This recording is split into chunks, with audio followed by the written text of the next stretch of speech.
Joy nga po ay nakulong ng 5 taon at laking gulat niya ng pag-uwi niya. Ikaw na, Sharon, ang kasama ni Kuya Orlando. Inamin ba niya na meron siyang asawa? Opo, at saka alam ko po na nakakulong nga. So alam mong may 4 din siyang anak? Okay. Okay, kung dapat kang pagpasalamatan ni Joy, anong Dapat nga magpasalamat pag-aaruga? ka pa sa akin, hindi kita Pagka umaga po, Oo. pagka umaga po, lalo na't papasok sila. Oo. Ay, pinagluluto ko na po ng babaunin nila. Okay. Bakit may nabanggit ang mga bata o may narinig si Ate Joy na sinasaktan mo daw ang mga Kahit bata? naman po sino, kahit naman po ako magtanong sa mga bata, o bakit sinasaktan ba kayo ng tita nyo? Ganon din po sinasagot sa akin. Pero Sinong hindi po tita? totoo. Tita nila, yung asawa po ng tito nila. Ate Sharon, ang tanong ko, nagawa mo bang saktan ang mga bata? Kahit Hindi po. isang beses, pinalo. Sinungaling. Okay, hindi. Sinungaling. Hindi po. Kasi sabi mo Okay. pala kanina eh, So, sinungaling ka. balikan lang din natin muna sandali para maliwanag, Sharon. So, nung sinagot mo si Orlando, niligawan ka, syempre, di ba? Sinagot mo. Nagsama kayo. Okay.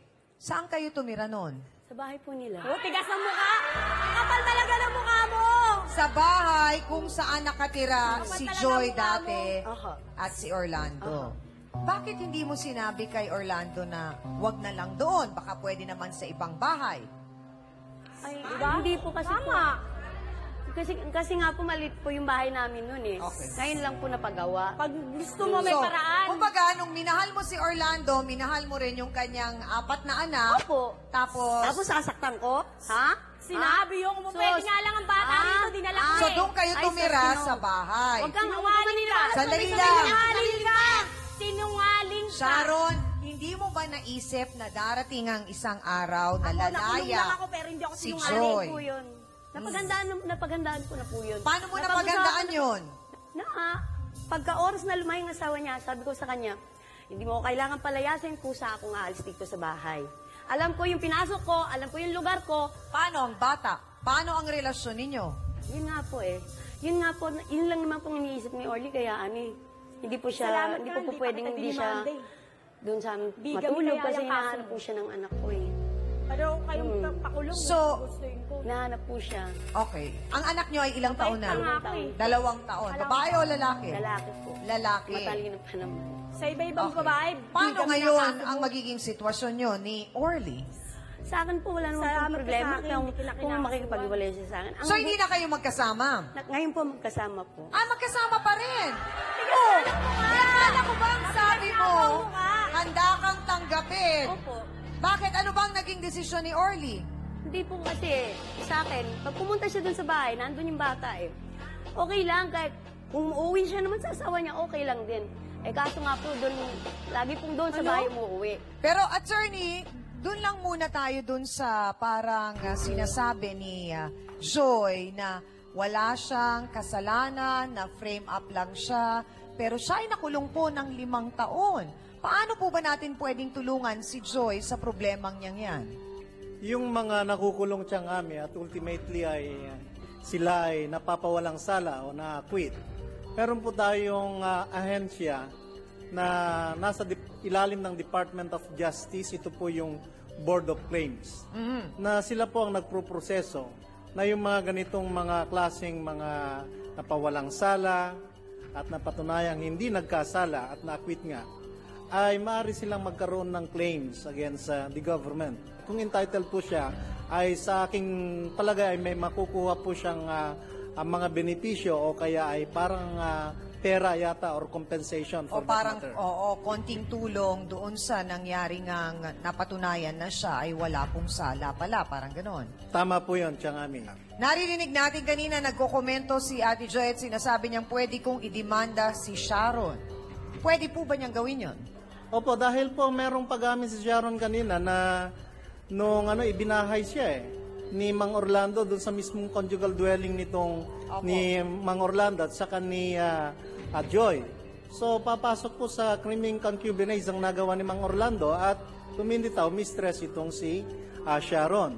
Kaya't bukod sa si Mang Orlando ay maring masangkot sa criminal concubinage ay maging itong si Sharon ay pag napatunayan ay maaari rin pong maparusahan siyang ami. Maraming salamat po, Attorney Acosta. Mga kasausawan, saan ba kayo sa palagay ninyo? Sa babaeng nakulong o sa babaeng nakulong sa puso ni Kuya Orlando? Nako mga kapatid, narinig niyo ang katanungan ni Chang. Abay, kailangan nating magdesisyon, pula ba o puti? Taas ang mga placards!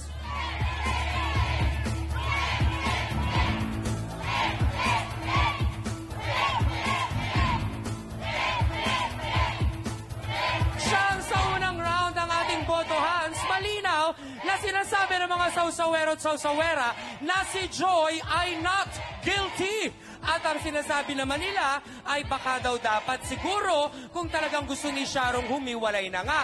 Abay, siyang magsabi kay Batigas. Yan ang ating botohans.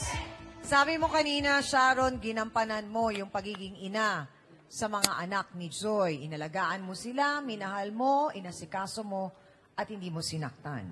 Pero gaano katotoo na sinasabi na wala naman daw katotohanan na ginampanan mo ang lahat ng yan, o pagiging ina sa mga anak ni Joy. Dahil siya raw ang nag-alaga sa kanyang mga apo habang wala ang kanilang ina. Narito po para magkwento ang ina ni Kuya Orlando na si Aling Yolanda Abrena. Pasok!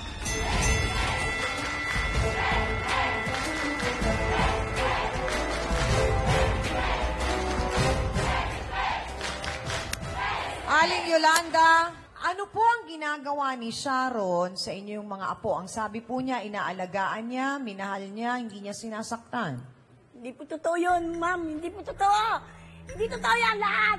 Puro mga Bakit po? kasinungalingan, mga pinaggagawa nila. Ako lahat ang tumaguhin sa kanila. Bakit hindi po ninyo nagawang tanggapin si Sharon nung nakarelasyon po ng inyong anak? Alam talagang hindi ko tatanggapin yan dahil may asawang tao yung anak ko. Ngayon, maaanoan niyo ba ako? Yung ginagawa nila? Okay. Hindi naman totoo yan eh. Yung asawa niyan, lagi yan ang So bakit nga ko. kaya hindi nagawang tanggapin ni Aling Yolanda si Sharon at bakit hindi siya sang-ayon sa mga sinasabi mo na di umanong ginawa mo? Ang ibang paliwanag po ni Aling Yolanda, baka tutukan nyo. Dito lamang po sa Face to Face.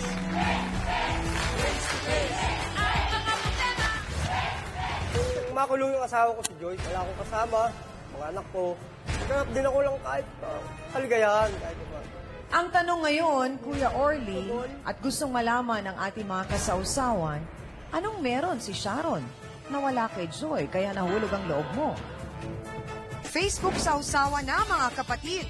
Maria Luisa Navarro. Hello, Chang Ami. Lagi ko kong pinapanood ang F2F. Napakaganda at higit sa lahat, nakakapagbigay ng aral. Chang Ami, andito ako sa Germany. Isa rin ako na may problema dyan sa Pilipinas. Sana pag uwi ko, mabigyan niyo ako ng panahon o oras. Ito ay tungkol sa lupa. Tinanggalan kami ng karapatan sa naiwang lupa ng nanay ko. Chang Ami, regards na lang po kay Hans at sa magagaling na trio Tagapayo and God bless you all. Pagtalikuran